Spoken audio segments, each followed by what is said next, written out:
We humbly bow before thee, thanking thee for all the many blessings that you've bestowed upon us. We thank thee for this word of truth that has been revealed to us. We thank thee for this internet that we're able to share your word of truth with our brothers and sisters and special friends. We ask you to forgive us our sins, save us in that soon coming kingdom, so that we will be able to serve thee forevermore. And we ask these things through thy Son, Jesus the Christ. Amen. Thank you so much. Okay, so last week we had a very fruitful class talking about a lot of the different aspects of what was going to happen. I don't know why I've got these lines on here. I can't even figure out where they came from. That is bizarre. So we talked about different earthquakes, but I basically wanted to come back to this slide and talk about how the earthquakes of the world are constantly causing volcanoes, forest fires, thunderstorms, and the like. So hopefully you'll get to understand tonight. We're going to be talking about forest fires a little bit. And then hopefully next week we'll be talking about the tsunamis. But all these things are the destructive forces that can come upon the earth, and we're going to try to more fully understand them. So last week we talked a little bit about some plate tectonics and how the sun, moon, and stars can be darkened by volcanic ash. I do not know how I got these lines on my computer. Do you all see them? Uh-huh. The red lines? Oh, Yeah. yeah, they're up there at the top. Yeah, they're not bothering us, so that's no Okay. problem. I just don't know how in the world that happened. That's so bizarre. Anyway, so tonight we're going to be talking about a world on fire. And as we know from 2 Peter chapter 3, it says the elements are going to melt with fervent heat. We've talked about that before. And how the second earth will be destroyed by fire. So I just sort of want to go into the gravity of it. But first, we're going to look at these three passages actually about the Lord. So would somebody like to read the Deuteronomy, the Exodus, and the other Deuteronomy passage? I think I can read it. The Deuteronomy 9:3 Yes. and Exodus 24. Okay. But understand that today the Lord your God will cross over ahead of you as a consuming fire. He will devastate and subdue them before you. You will drive them out and destroy them swiftly, as the Lord has told you. Exodus 24:17.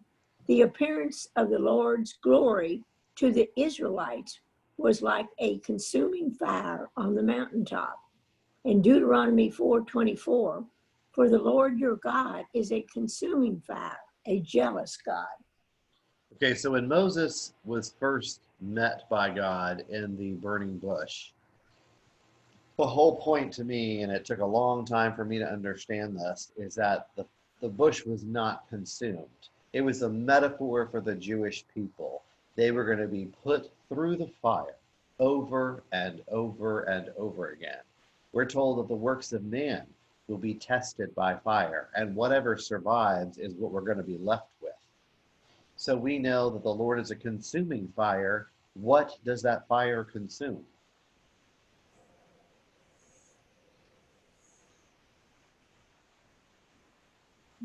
The evil of governments and Sin. people. Yeah. Yes, it covers the works of the flesh entirely, whether it's nations or peoples. Right. He says over and over again through scriptures, he puts his people through the crucible, and only a remnant is saved every single time.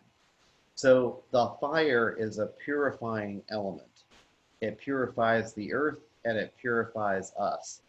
And when we go through horrible trials and temptations, it's for perfection that he's after. And of course, it's very difficult for us. If you look at Shadrach, Meshach, and Abednego, another real example where they were thrown into a fire, and not only was their hair not singed, they didn't even smell like smoke. Nothing touched them at all. So we know that our God is a consuming fire. He led the children of Israel with a pillar of fire by day and a cloud, by night, and a cloud by day. So it was very obvious to everyone that his presence was always there. That's why I love thunderstorms. I love blizzards. I love any kind of major weather and mountains, because it's a constant reminder that God is there. So these passages are constantly telling the children of Israel, he is leading you and he is a consuming fire. So if you think about their path through the wilderness, what cleared the way? That pillar of fire. Yeah. When did the people move? When did they break camp and move? The cloud moved. Right. When did they set up camp? When the cloud stopped. These are good answers. So, we can also be led by this pillar of fire by night and by the cloud by day. I certainly ask the Lord all the time, what should I do? Where should I go? Lead me forward, because I want to follow you and not my own flesh. So we have to rely on that the Lord is a consuming fire. There was a movie once, and it took place in Africa, and the servant of the woman had been with her all this time, and they had gone through the brush, and he would go ahead of her all the time and set up the camp and get the fire going before she got there, and she could see the fire and go to it. Well, eventually she had to leave and go back to Europe, and his comment to her was so beautiful. He said, when you get home, you must make a very big fire so I can see it and find you. And I thought it was so beautiful metaphorically, because that's what we need to be looking for. Where is the fire of the Lord going to go next? So in the next iteration, if I can get this moving forward, whoops, keep skipping. Patsy, would you read Psalms 18? Psalms 18. Then the earth shook and quaked. The foundations of the mountains trembled. They shook because he burned with anger. Smoke rose from his nostrils, and consuming fire came from his mouth. Coals were set ablaze by it. He parted the heavens and came down, a dark cloud beneath his feet. He rode on a cherub and flew, soaring on the wings of the wind. He made darkness his hiding place, the dark storm clouds his canopy around him. From the radiance of his presence, his cloud swept onward with the hail and blazing coals. The Lord thundered from heaven. The Most High projected his voice. He shot his arrows and scattered them, and hurled lightning bolts and routed them. So we can see how the Lord defines himself not just as a consuming fire, but enveloped, canopied in this smoke. And out of his mouth, we have this blazing fire. Now, when we look at Revelations and we look at the picture of Christ, what do we hear about? What comes out of the Messiah's mouth in Revelations in that vision? The sword. Yeah, a flaming sword. So it's the same thing that comes out of it. His word is a consuming fire, and it will accomplish that whichever he purposed for it to do. This thing is so fast. And this one, I'll have you read. Let's see. Who would like to read this one? Catherine? Okay. Your many foes will be like fine dust, and many of the ruthless like blowing chaff. Then suddenly, in an instant, you will be visited by the Lord of hosts with thunder, earthquake, and loud noise, storm, tempest, and a flame of consuming fire.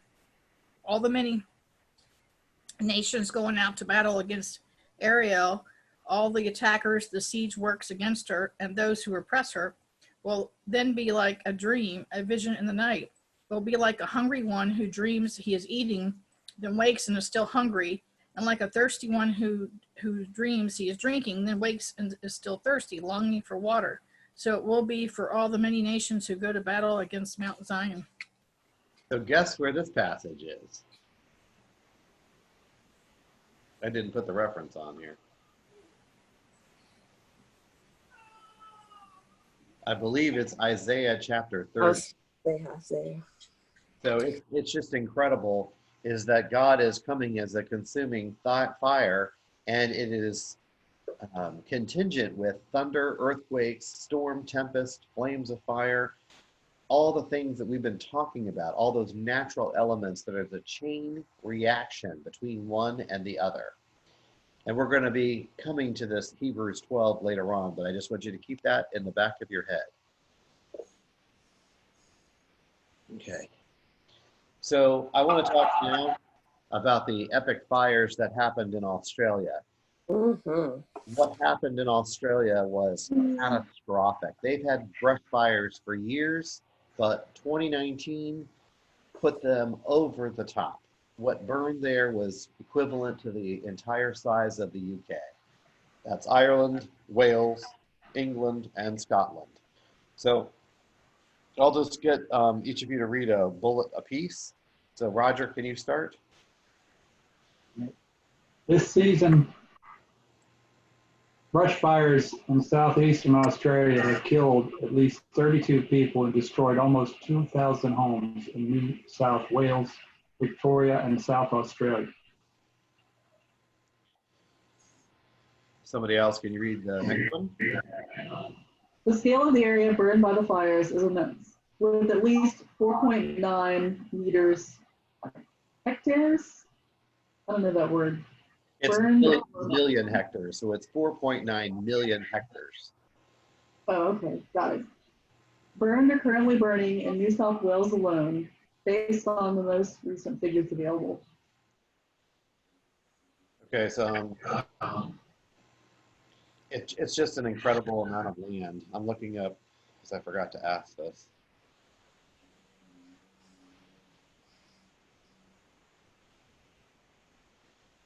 Okay, so the unit of surface land mass, the measure equals 100 areas or 10,000 square miles. It's equivalent to 2,471 acres. So when we're talking about a hectare, it's almost 2,500 acres. So 2.9 million hectares is an incredible amount of land. And a lot of the country in the interior is just a desert. Can somebody read the next bullet? We have updated this map to include figures for the fires burning in Victoria, South Australia, North Southwest, Queensland, and Western Australia. It's worth pointing out that Australia's northern savanna regions frequently experience large fires, and these fires are very different in scale to the bushfires in the southern regions. So we're going to look at some pictures of it. But if you imagine most of the center of the country is a desert, and it's only the coastline really that's livable and arable, meaning that you can farm there. If you look at this map, you see that almost every region where people live and where they work and where they farm was destroyed. And that little island to the south is what? New Zealand, I was guessing. Tasmania. So they were all affected. Even the national parks were affected. So the total area burned, including tropical savannas, stand more than 7.7 million hectares as of January the 24th. Previously, we showed how quickly individual fires could spread by animating hotspot data, but we have since had many requests to show the overall scale of the fires. So it's just an incredible amount. Now, what is the only country on earth with the technology to turn seawater into drinking water and has exported that idea all over the world? Israel. Right. So who does Australia really need? Besides God and Christ, they need to turn the oceans around them into water so that this does not happen again. So the next slide, I can do it gently. Who would like to read these bullets? That just shows you more of the land that was completely destroyed. in the top left. Betty, you want to read it? Get my nose to the iPad. Sorry. Okay. I said I'll get my nose to the iPad to see. Sorry. Paul. In the worst hit state, New South Wales, fire has afflicted more than 5 million hectares, destroying more than 2,000 houses and forcing thousands to seek shelter elsewhere. You want me to read more? We can go to another because I don't want you to have to get so close to it the whole time. Leah, can you read the next one? More than 1,600 firefighters are currently working to slow the spread of fires and shore up containment lines, the New South Wales Rural Fire Service says. So Victoria will fire 1.2 million hectares, extended the state of disaster for the worst hit areas from 2 to the 11th of January. Some blazes were still burning in the state, and there are emergency warnings in place. The military has sent troops, ships, and aircraft to the region to help relocate and firefighting efforts. 3 people, including 1 firefighter, has died as a result of the fires. And most of this is news from last year, so I know it's written in the present tense. Next one. Let's see. Patsy, can you read this one?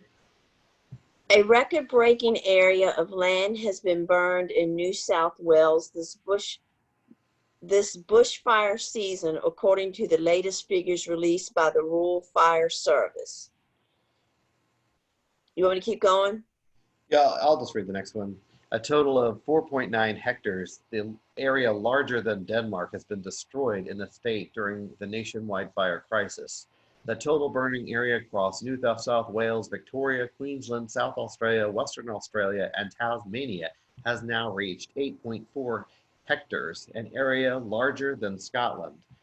At least 25 people have been killed, including 3 volunteer firefighters, and thousands of homes destroyed. Brush Fires Australia, how you can donate, blah, blah, blah, blah, blah. New South Wales alone, 4.9 million hectares was burned, the largest area destroyed in the state since records began.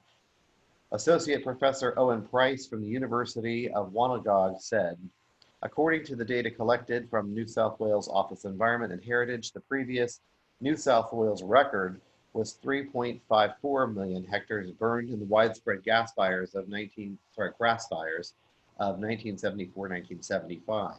Figures compiled by the 2004 National Inquiry into Brush Fire Mitigation and Management record that 4.5 hectares were burned from 1974 to 75, higher than the New South Wales OEH figures, but still below the year's record. And I gave you the source for that. So the picture above is outline of Australia over the United States. So you can see the size of Australia on our US map. It goes from the Pacific all the way into Canada and all the way across to the Atlantic and as far south as Mexico. So it's pretty much as big as the United States. And you can see it's not a small island and how much was affected. Let's see if that's right. Yep. So I'm going to play this video. Hopefully it will work.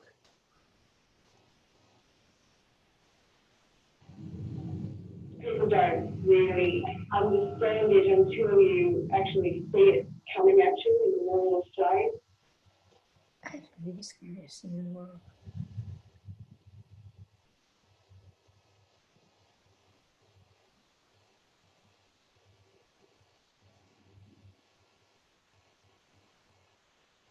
Everything is so dry here.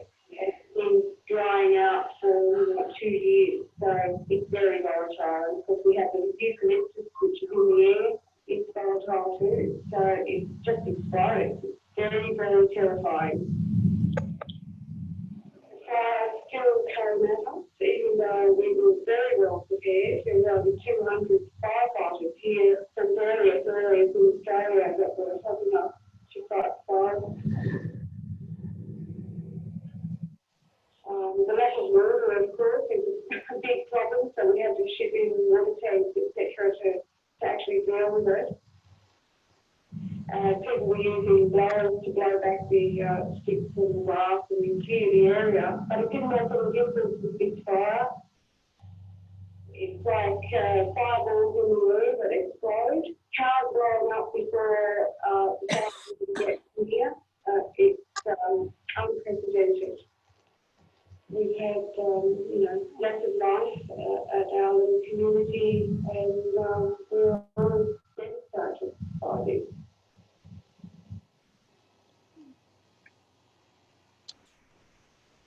Hopefully I can go on to the next slide. Oh, it's scary. Okay. I've read a lot of this before, but I just wanted to show you some pictures because it really affected the wildlife, the koala bears, kangaroos. They all were so endangered. There was no place for them to go. So many of them had to be rescued. You can see at the bottom this picture of the fire truck with the fire behind it and how just completely overwhelming it was. So let's next talk about the firestorms that are going on in North America. Below you have a bar graph from 1985 through probably 2018, showing you the gradual increase in the total acres burned in each state, federal, private land that has gone up. And the money combating those fires has also greatly increased. So it's not unprecedented. Yes, we have had fires in the past to deal with, but the epicness of what we see today is just under siege. So if you look at the wildfire activity by county, and this is just 1994 to 2013, it's missing the rest of it. It's probably doubled in size as how severe it's gotten, even for Australia. And this is a FEMA map, just to give you an idea that our country is heating up and the wildfires are getting more extreme, more untenable, and out of control. This is another graph to show you from 1980 to 2019, the acres burned in millions. So you can see in 2015 all the way to the present, we've had almost 10 million acres burned a year, which is pretty amazing. This is a map of the West, just showing you all the different fires that are active today, what's going on right now. So you can get an idea how serious this really is. And we haven't even really gotten into fire season, which is July, August, and September. Now I want to be talking about the Arctic zombie fires. Here's what's so bizarre that most people don't understand. The Arctic is not populated. Nobody lives there. And yet, all these fires in Australia, Greenland, Canada, Russia, and all over the Arctic area are catching on fire. And it's very difficult to control. So who would like to, Karen, can you read this one?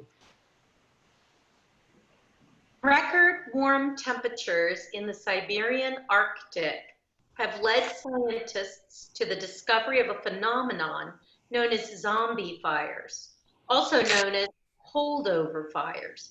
These subterranean fires are the result of previous seasonal wildfires that can persist throughout the winter and reemerge in the spring. With the temperatures in the Arctic winters reaching minus 58 degrees Fahrenheit, how could it be possible for any fire to survive? The Arctic consists of the Arctic Ocean, adjacent seas, and parts of Alaska, Finland, Greenland, Iceland, northern Canada, Norway, Russia, and Sweden. Located in the northernmost region of the Earth, the climate is characterized by distinctively polar conditions, with extreme fluctuations between summer and winter temperatures.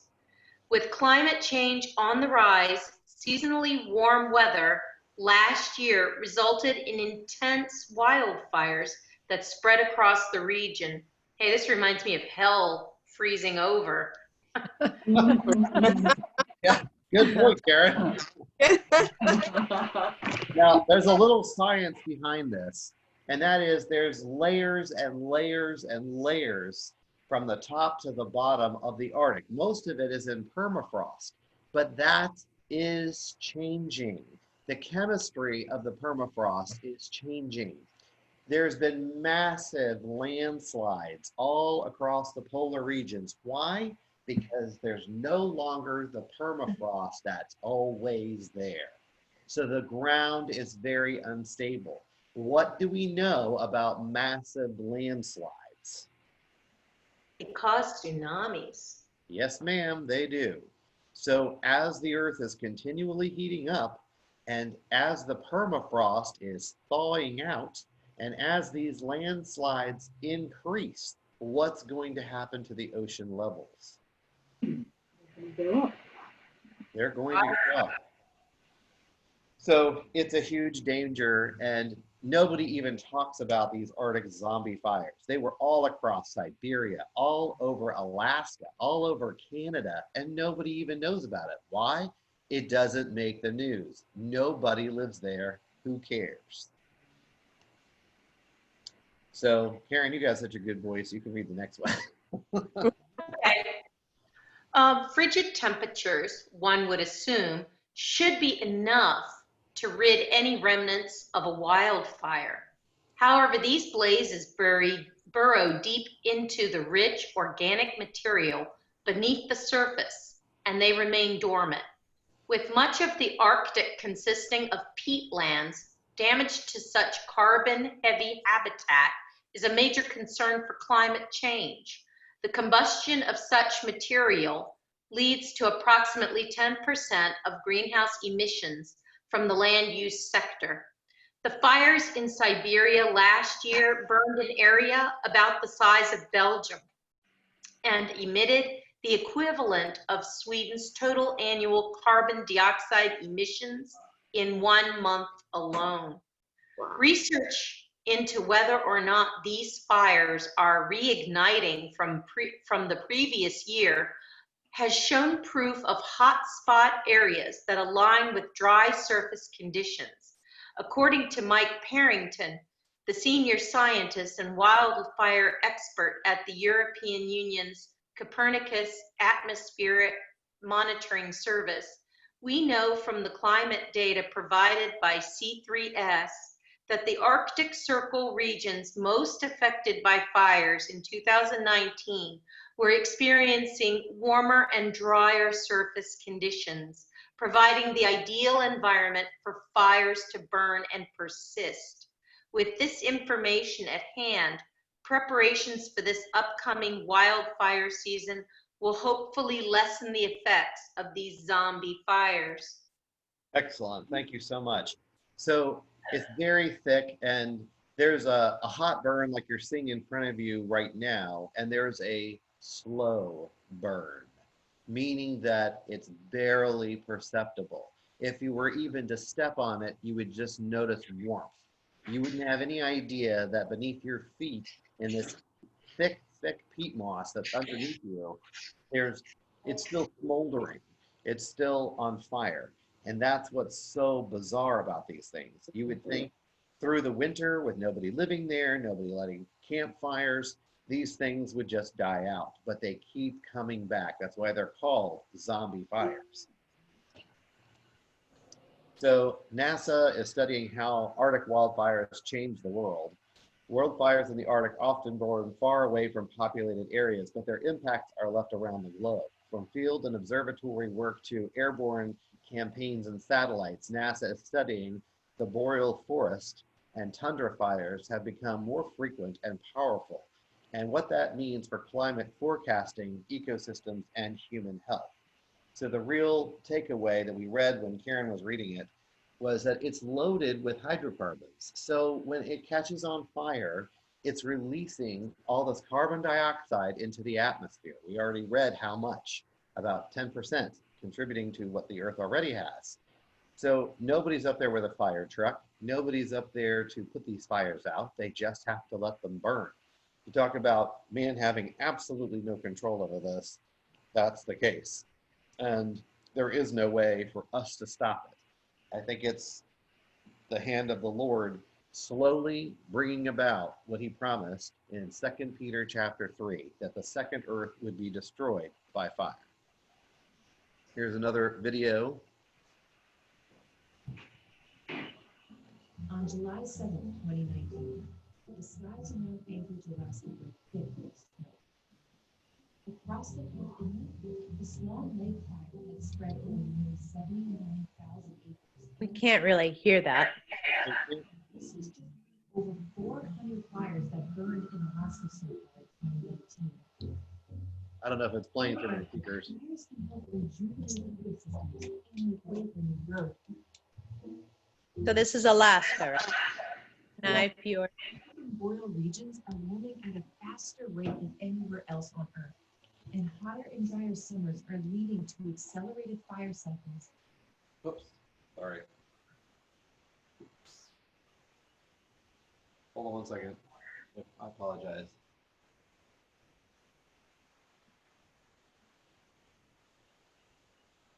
Burn. And so you're not just getting fires in the trees and in the canopy, you're getting fires below the tree itself, like in that soil layer. And that is really where you get a lot of this carbon emission. Wildfires release large amounts of particulate matter, which is transported across and beyond the region following wind patterns. This means that a fire burning in the Arctic can impact people living thousands of miles away. Because there are these thick stores of organic material in the soil, when they burn, they're releasing huge amounts of carbon into the atmosphere, which is then causing more warming. And that warming isn't just going to happen in the Arctic. We're going to see climate change throughout all of the world. NASA is studying how a changing climate is contributing to more frequent and powerful Arctic fires, and what that means for ecosystems and our health. Above is the Arctic Boreal Vulnerability Experiment, and it is a large-scale field campaign that NASA has designed to study many aspects of the ecosystems in Arctic and boreal regions in Alaska and Western Canada. In addition to field observations, NASA satellites give researchers the ability to track large-scale changes to the Arctic over a period of time. And it's not uncommon for these Earth-observing satellites to be the first to detect wildfire, especially in the remote Arctic regions. NASA does a really good job of putting all these different pieces together, and that's really the benefit of having a large agency like NASA do this type of study. On the ground and in the air, NASA is working to better understand the consequences of Arctic fires in one of the most rapidly changing regions on Earth.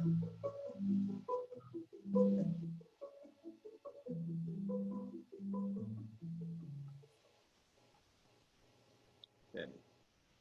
Did you all hear that okay? Pretty good. Somewhat. Sorry. So in Hebrews 12 it says, "For you have not come to what could be touched, a blazing fire, to darkness, gloom, and storm, to the blast of a trumpet, and to the sounds of words. For those who heard it begged not to have another word spoken to them." And that's talking about the Israelites who were at Mount Sinai and did not want to be near it. For they could not bear what was commanded, and even if an animal touches the mountain, it must be stoned.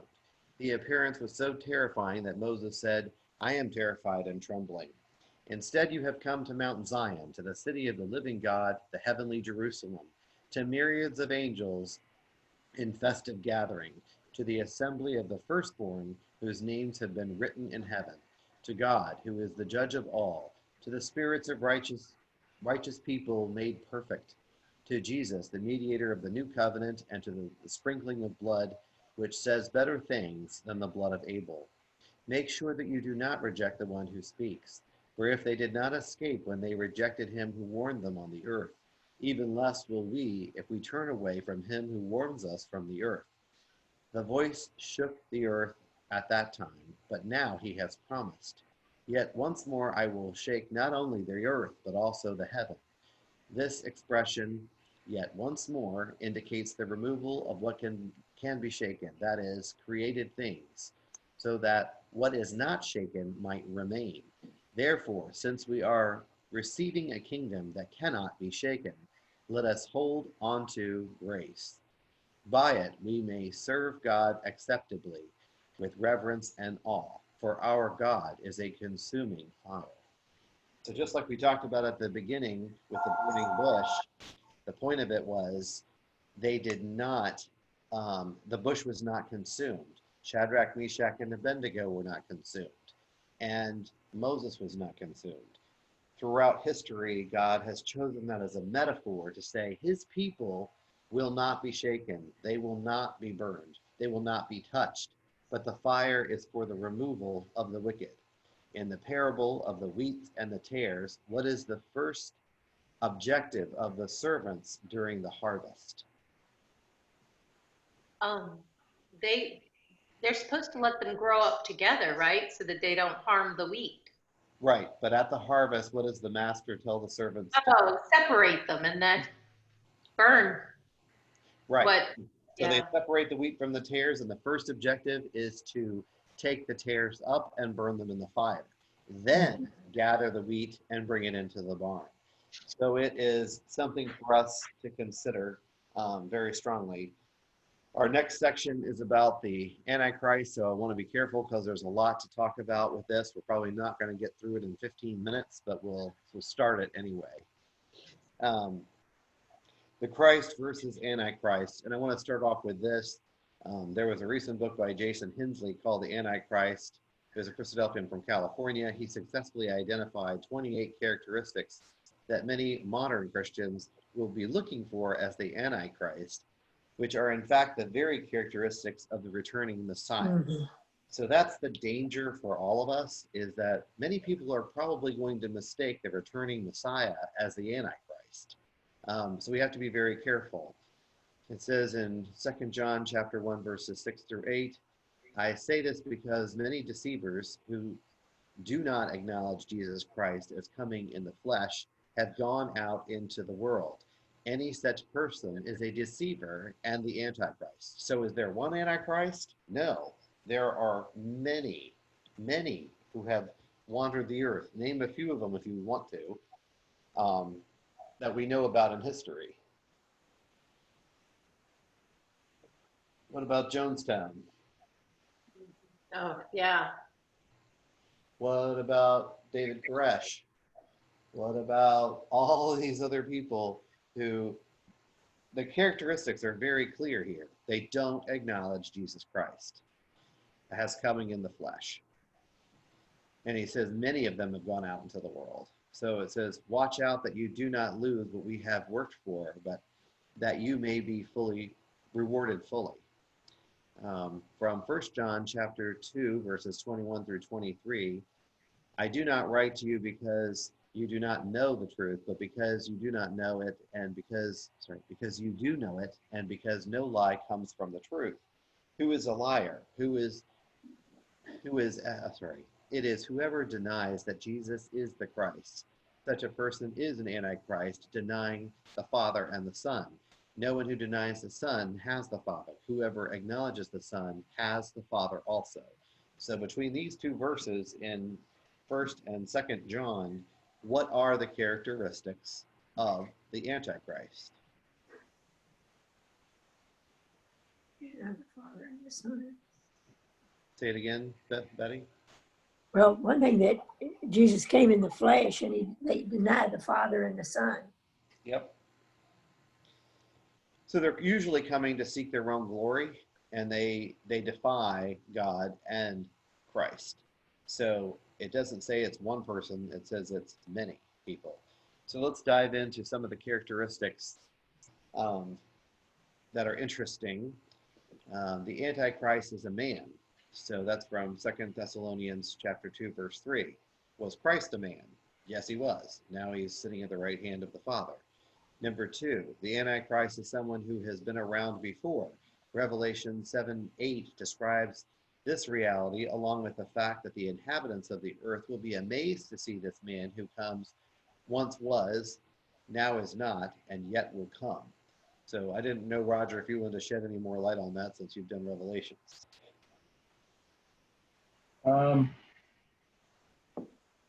Well, we know that he says that Jesus Christ, how does it go? The same as yesterday is today and forever. I forget the exact wording. Right. So there's a characteristic there that he's been here. He once was, is not, and yet will come. All right, Patsy, can you read the next one? What? You talking to me? I said Patsy, if she could Oh, read Patsy. the one Okay, I about the can't hear beast. Where am I reading? The third bullet down. Oh, okay. The beast which you saw once was, now is not, and will come up out of the abyss and go to his destruction. The inhabitants of the earth whose names have not been written in the book of life from the creation of the world will be astonished when they see the beast, because he once was, now is not, and yet will come. Okay.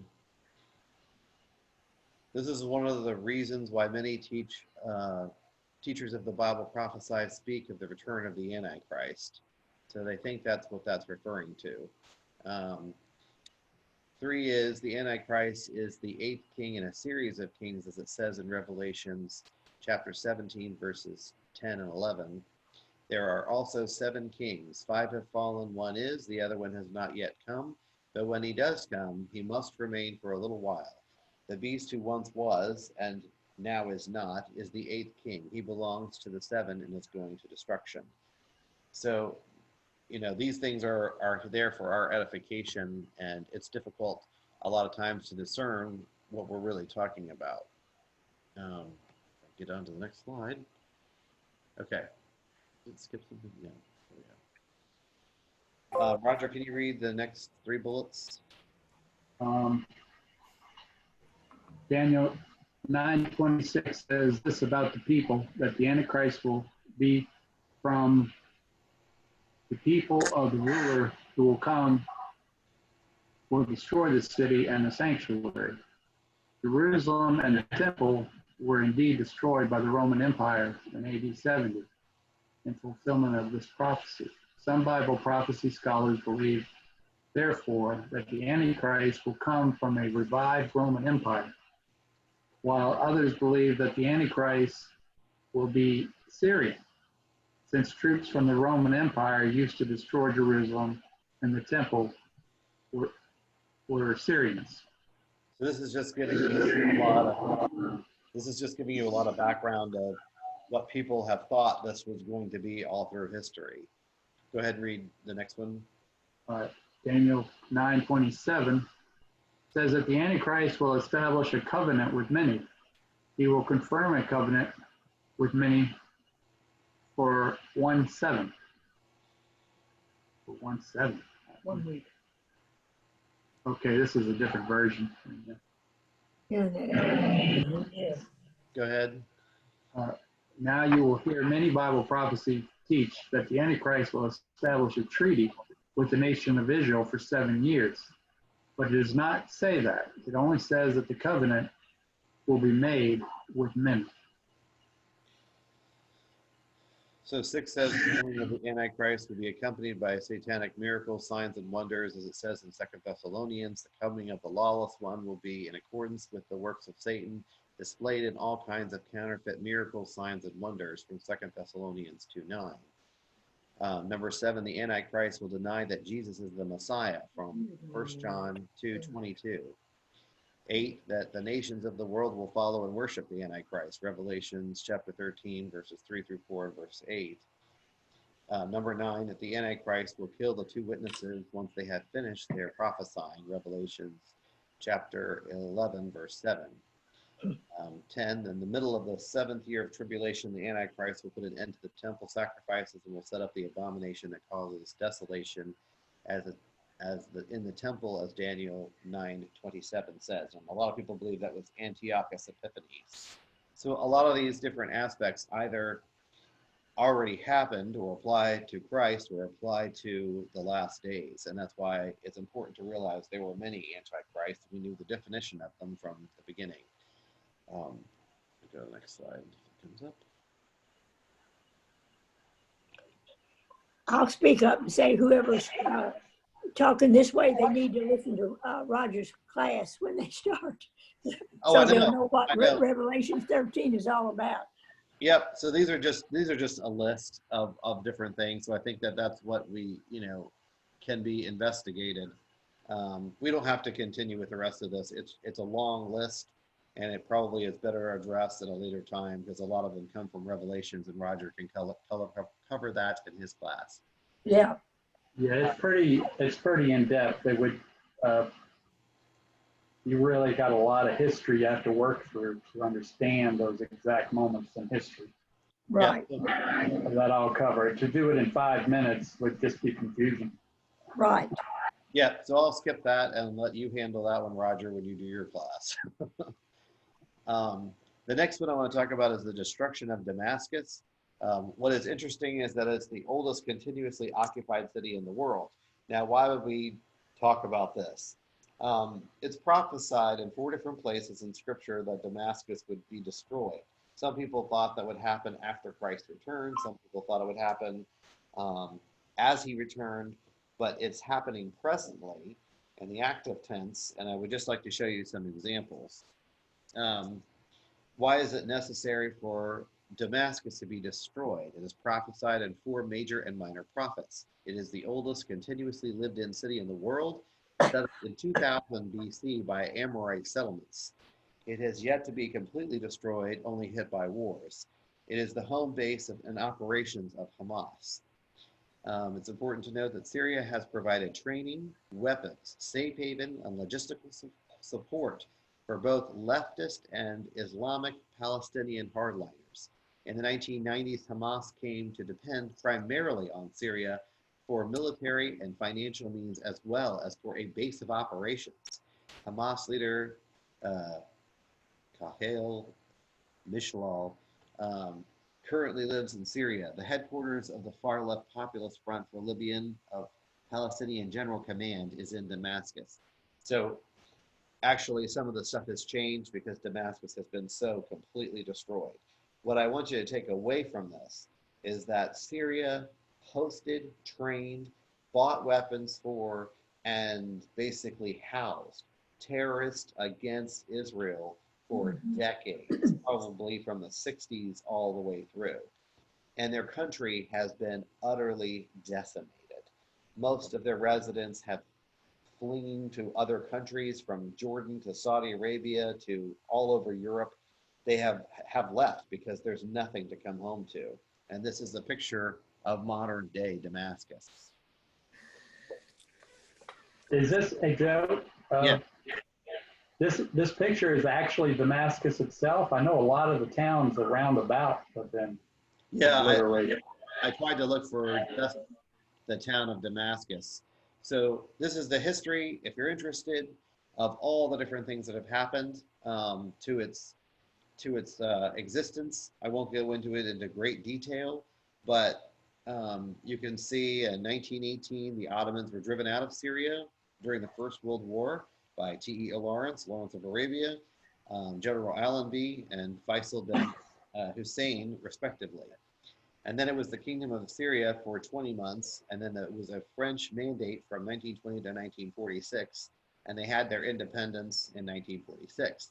What has happened since then is it's basically been ruled by Iran.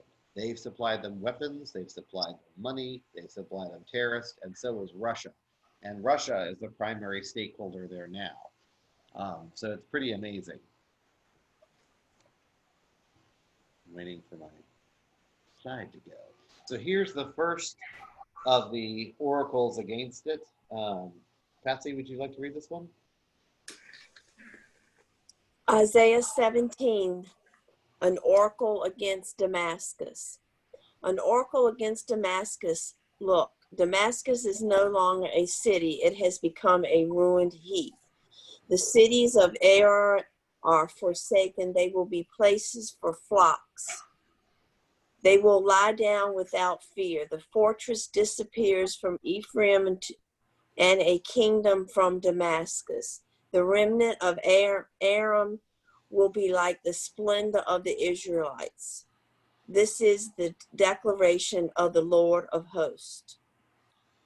So like I said, I just wanted to clarify, we have this whole complete timeline history of Damascus. It's been taken over and conquered over and over and over again, no doubt.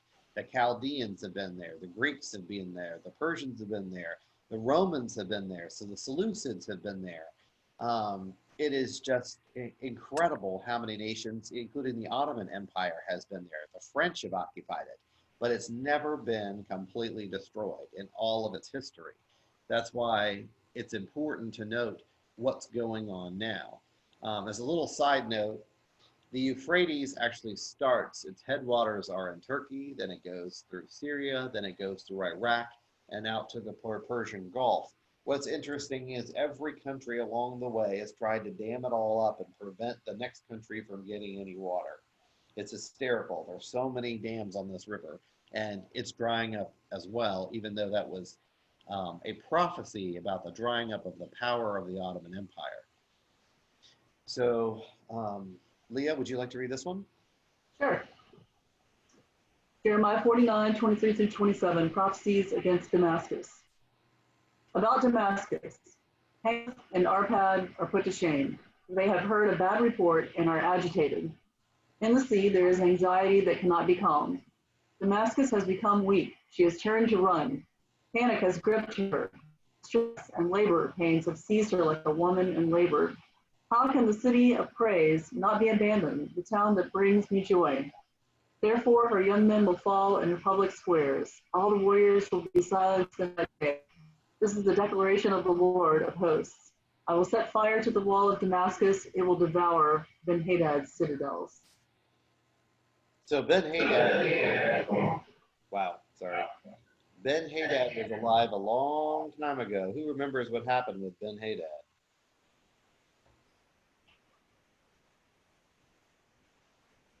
Well, he was the one who, I think it was Elisha. He was the one who came to Elisha to, I think he was bringing him a gift, and Elisha started crying because he realized that this guy was going to rip open the pregnant women, and he was going to, do all kinds of harm to Israel. And he was like, how can I do such a thing? And then Elisha told him, you're going to go home and you're going to tell the king he's going to get well, but you're going to actually suffocate him with a damp cloth while he's sleeping, and you're going to get king. Very good, Leah. You got it. That's exactly what happened.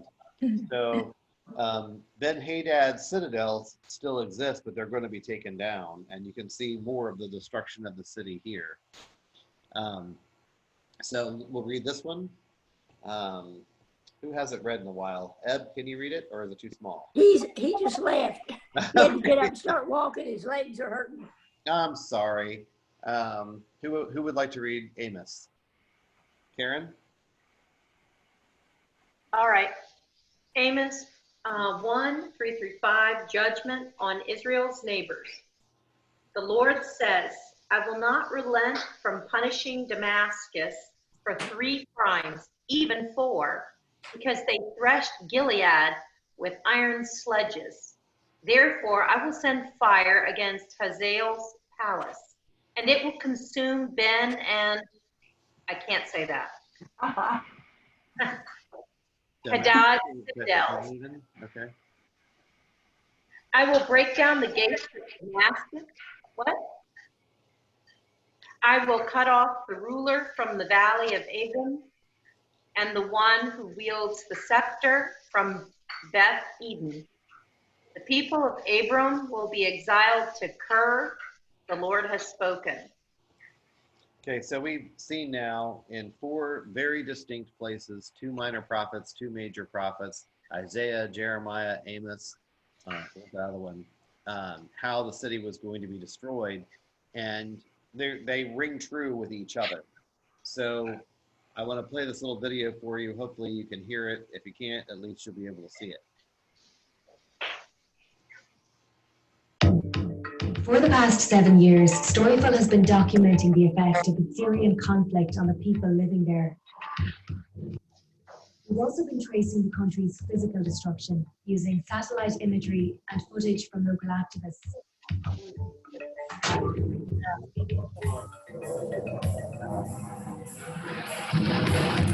This is Ain Terma, an area in East Ghouta, where media activists have been sharing footage of strikes on residential areas. Here's an image from September 2017, when rebel groups used tunnels to plant explosives beneath what they said were government targets.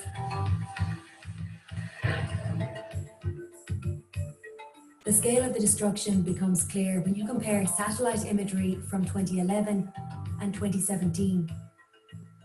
In February 2018, the Syrian government launched an operation to retake the entire rebel-controlled East Damascus region.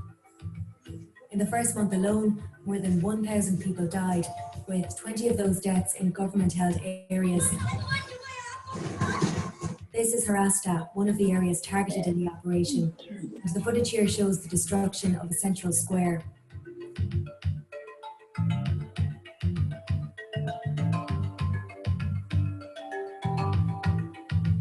Here in the East Damascus neighborhood of Jobar, a key area in the fighting, satellite imagery shows the demarcation between the west, where something approaching normal life has continued, and the east, where civilians face deteriorating conditions.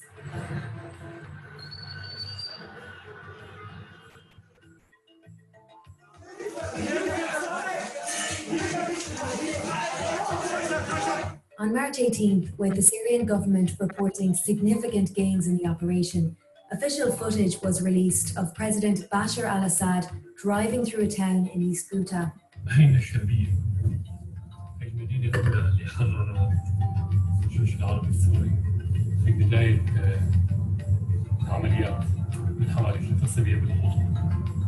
Thousands of people have left the area since the operation began, with no indication of when the conflict might end or what might be left when it does. That's what you leave with.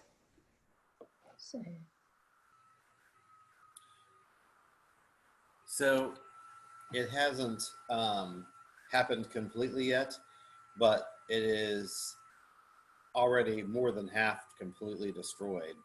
This was as an oracle, the word of the Lord against the land of Hadrach.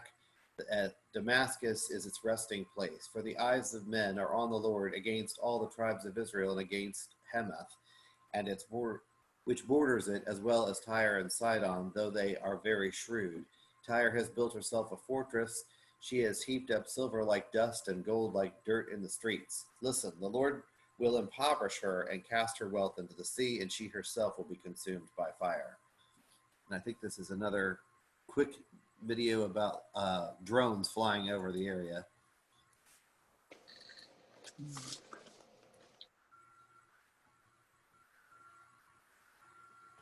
And the main purpose of this is to basically say, you know, if we didn't have drones and we didn't have aerial photographs, we would never take a trip to Syria, so we really wouldn't know.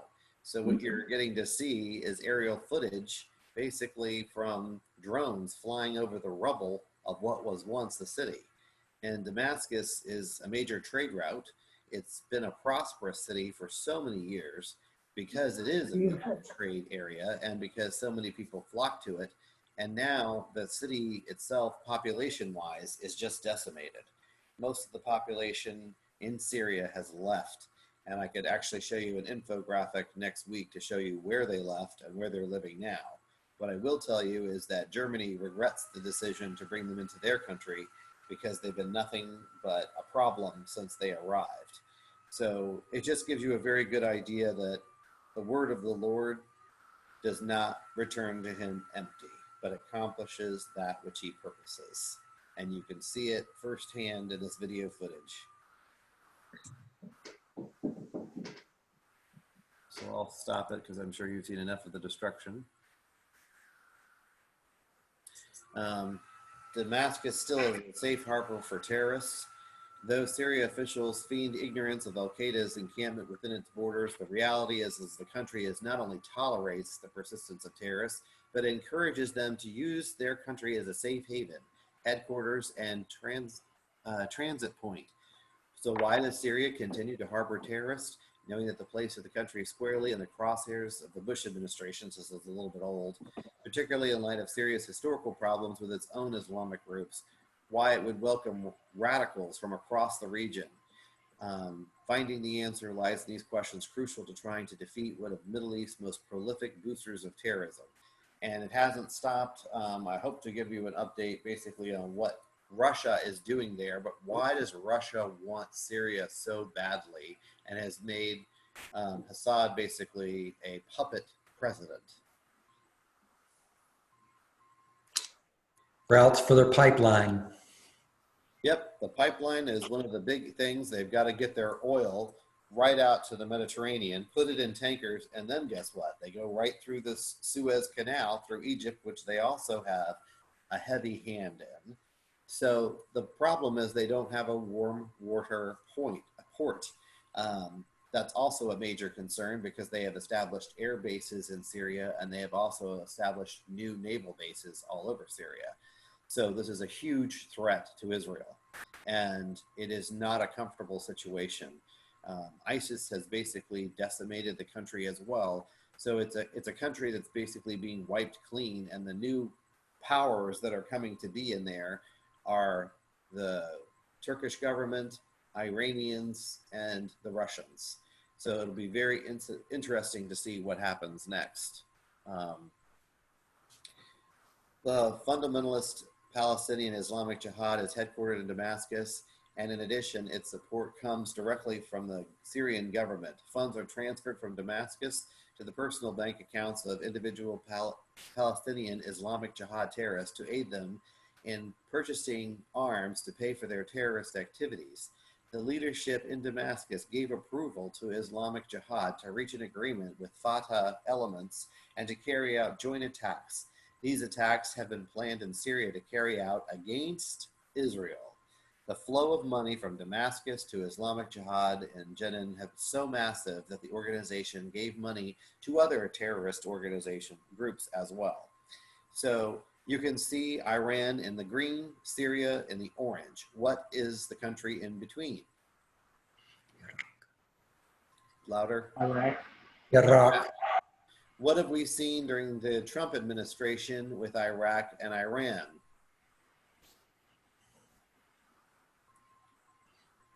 We've still got troops there. Does Iran want them there? No, they'd be happy. No, their idea is to reestablish the, I think it's called the Levant, or let me get it straight. Levant? Region again, connecting Syria with Lebanon and Iraq so that there's a clean sweep across the whole area. Of course, Saudi Arabia is absolutely in horror with Iran and doesn't want them involved. So they have basically thwarted Iran's attempts in Yemen, trying to spark a civil war and take over that country. So it's just a gigantic mess that only the Lord can solve. I think that's the last one. So we'll stop there for tonight. And next week, we'll talk about the drying up of the Nile and the Euphrates. Roger, can you give us a closing prayer? Our gracious and loving Heavenly Father, we once again consider the many things that are unfolding in our time at a more accelerated rate than we've seen before. And many things starting to make more sense of how they would take place, where before we always wondered how they would. We're starting to see them materialize right before us. We're thankful for having the eyes that can see, although many of them are horrors that some of us may have to live through. We know that you know who are yours, and you will protect those who are yours and keep us straight in that way. We pray for your Son's soon return to set up your kingdom, bring the saints of the ages back to life, and start to make the world new again, just as your Son has been commanded to do. Where he says, I will make all things new again. And the beautiful journey that will take place when that starts, that we can be a part of. We won't be observers on TV. We will be actually leading and ruling with him and making it come to pass. We long for those days, and we pray for your Son's soon return to establish your kingdom. In Jesus' name, amen. Amen. Thank you so much, Roger. I really appreciate it, and thank you all for being here tonight. Thank you, Joseph. You're very welcome. well done. Good seeing you. And Thank you all. You all read very well, and Martha's there from the International Space Station. Next week, we'll try to cover the drying up of the Nile and Euphrates. This is a long lecture series, but hopefully at the end of it, I'm planning on Roger hopefully giving us an overview of Revelations, which will take a little while. He's certainly spent a lot of time and effort putting it together. I also wanted to give the announcement about the International Bible School that's going to be going on for 5 weeks. So all the different Bible schools have contributed all their teachers since nobody can attend in person. So if you are interested, you can email me, or many of you all have already been emailed about it. But really good lecture series are going to be coming out of that, and all kinds of different activities. So thank you all so much, and have a wonderful evening. You too, Joseph. Thank you, Joe. Good to see you. Have a good night. You too. Good night. Good night. Bye. Bye. Good night. Good night. Good night. Bye-bye, everyone. When is Night, John boy. Good night.